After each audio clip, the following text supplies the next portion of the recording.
The most impossible decision that I've made this summer was the decision between voting to keep one friend, Rubina, or my other friend, T Core.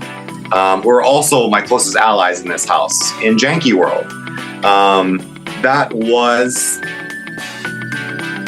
just the most impossible decision. Welcome to the Secret Alliance podcast, where we talk about the game of Big Brother with the people who play it. From BB3, I'm Jason Guy. Aloha, Kimo here.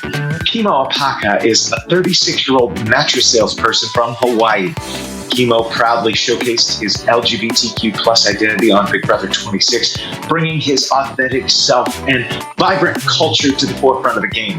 We submit questions for these Victim House guests to the Big Brother PR team. They send us the pool of video responses that we share here. We don't interview these house guests directly since they're sequestered as part of the BB26 jury.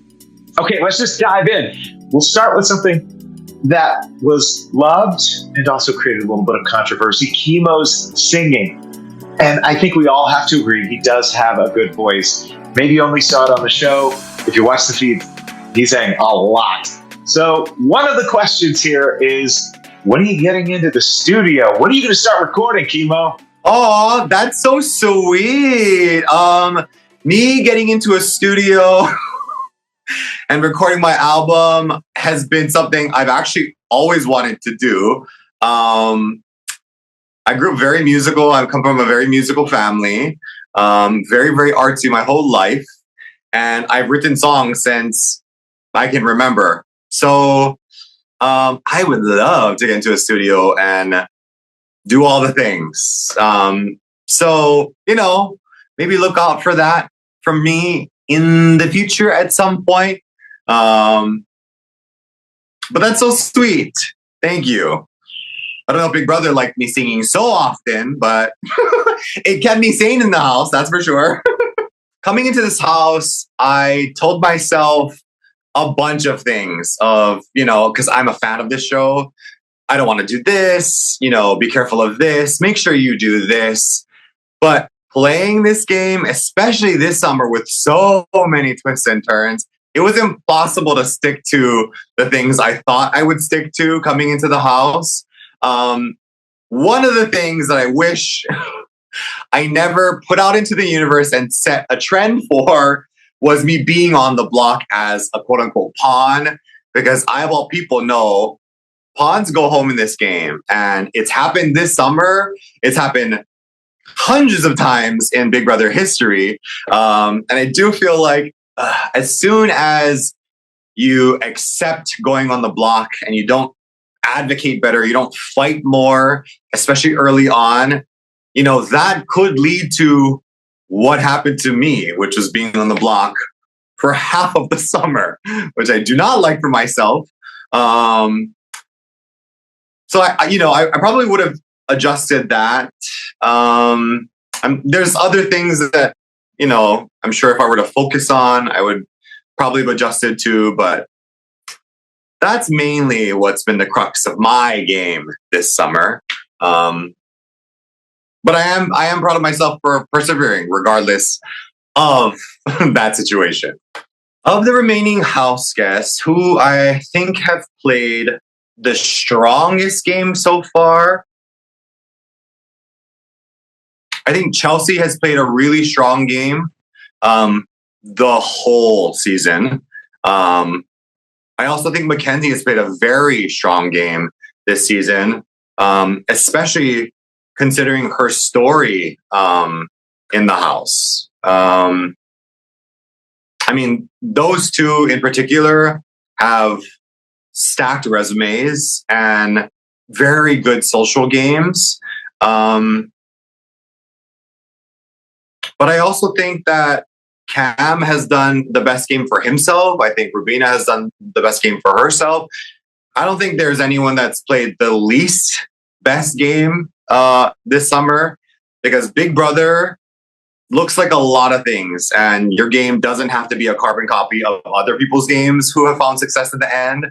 I think they've all adapted. And for me, coming into the house, I thought I think the best way to win this game is to adapt. And they've all done that. So I think they've all played their own best games.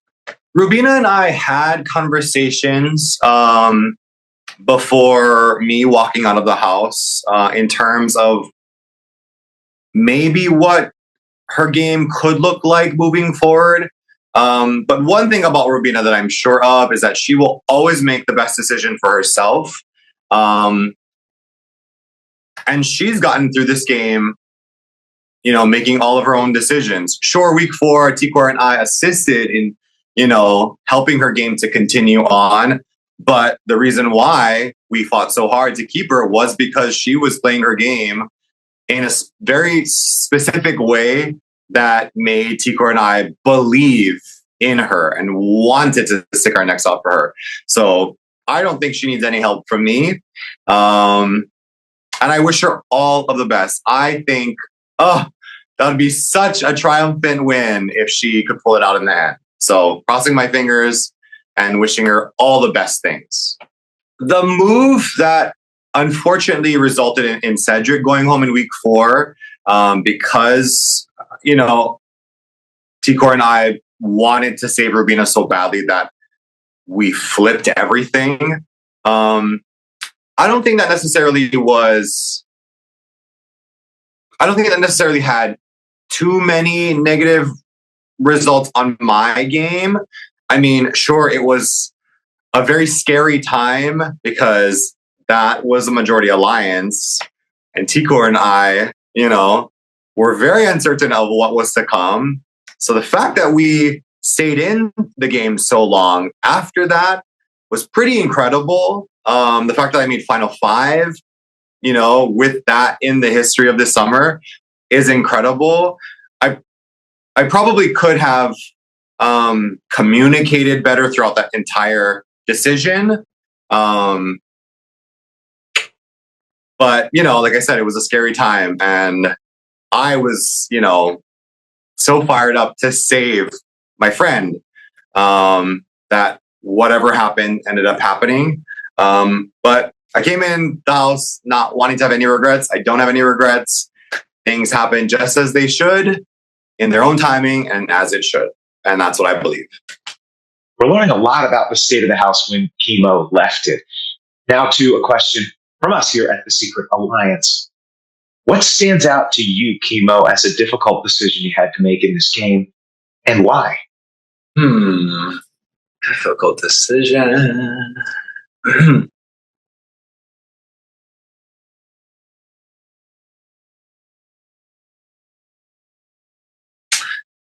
I mean, the most impossible decision that I've made this summer was the decision between voting to keep one friend, Rubina, or my other friend, T Core. Who are also my closest allies in this house in Janky World. That was just the most impossible decision. That in hindsight now, I'm grateful that, a lot of the weight was taken off, because unfortunately, people had moved the target to T Core, which resulted in her, eviction. But the fact that I was charged with that decision at all, don't love that at all. And it still makes me sad to this day to think that that was something that, I had to sit with. So probably that. Felt like he got emotional there. I do think that Kimo had a couple of challenges for him, that he became the house pawn. It was week after week after week. People said, "Oh, you're fine. You're safe.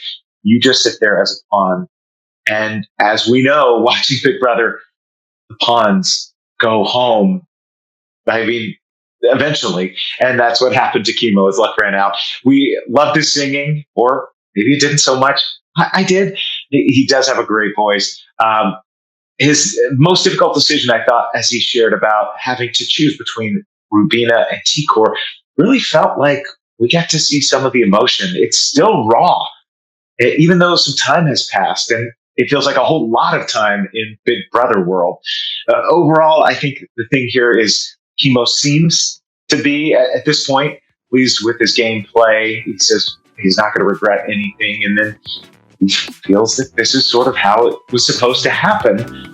I don't think that means he's not going to go back and say woulda, coulda, shoulda, because all of us who don't win the game end up doing that.